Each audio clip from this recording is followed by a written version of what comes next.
ना लड़िया कर तू मैं नावे मैं ब्याह करवाउणा ते नावे कर।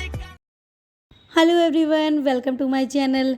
तो सपना मलिक जो हैं उन्होंने फिर से एक बार सिंपैथी कार्ड खेल दिया है। जब भी उनके चैनल पे सभी को पता है कि जैसे ही उनके चैनल पे व्यूज़ डाउन होते हैं तब भी कुछ ना कुछ इस फैमिली का ऐसा निकल ही आता है कि लोग उन्हें देखने पे मजबूर हो जाते हैं, क्योंकि ये लोग थंबनेल ही ऐसा लगाते हैं। आज जो सपना मलिक हैं उन्होंने अपना थंबनेल यूज़ किया है कि अपनों के कारण हुई तबीयत ख़राब। जो लोग चैनल पे नए हैं प्लीज़ सब्सक्राइब करिए, लाइक कीजिए और कमेंट्स कीजिए।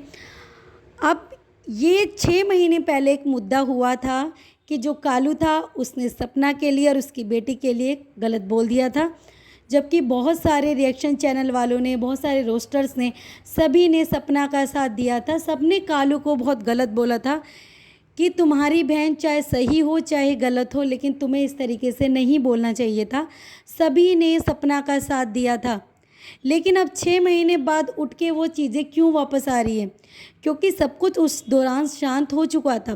कुछ भी ऐसा नहीं था कि भाई लोगों ने सपना को गलत बोला हो। हालांकि सपना ने इस टॉपिक को उठा उठा के बहुत बार सिंपैथी गेन की है, बहुत बार उसने वीडियो बनाई है, और फिर जब मामला थोड़ा ज़्यादा बढ़ जाता है और इसके व्यूज़ आने लगते हैं तब ये बोलने लग जाती है कि भाई मुझे तो अपनी बेटी को भी देखना है, तन्नू को भी देखना है, मुझे उसे पालना है, हमारा तो करने वाला कोई नहीं है, अब मुझे इस चीज़ों में नहीं पड़ना। लेकिन फिर जब इन्हें लगता है कि हमारी जो व्लॉगिंग है उससे इतने ज़्यादा व्यूअर्स नहीं आ रहे, तो फिर से उसी एक टॉपिक को उठा लेती हैं। अरे भाई तुम एक ही टॉपिक को कितनी बार उठाओगी? कितने लोगों ने तो तुम्हारा साथ दे दिया। अब जब बीमार होते हैं, ऐसा नहीं है कि सिर्फ और सपना के साथ ही बीमारी वाली दिक्कतें हो रही हैं। आज की डेट में हर किसी के पास बीमारियां हैं, टेंशन है।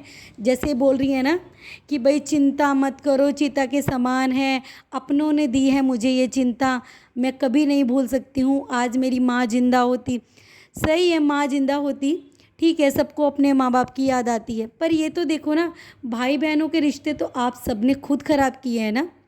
भाई भाई बहनों के रिश्ते को क्या था, आप सोशल मीडिया पे लेके आ रहे हो और यहाँ धज्जियाँ उड़ा रहे हो। ये तो आप लोगों की खुद की गलती है ना। अब उसके बाद आप बोल रहे हो कि भाई अब मुझे जो है ये चिंता कभी नहीं हटेगी जो दी है।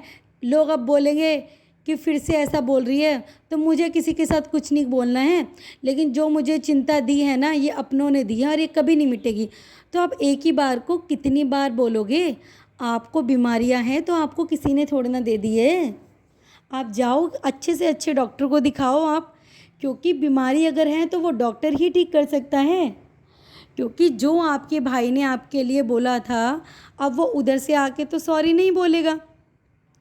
और वैसे भी उसकी बातों का यकीन ही कौन कर रहा है? सबको पता है कि वो नशेड़ी है एक नंबर का, और अब वो वही है जहाँ उसकी असली जगह है। जो उसका असली जगह है ना नशा करने वाला, वो वही है। तो अब भाई तुम इतनी टेंशन क्यों ले रही हो?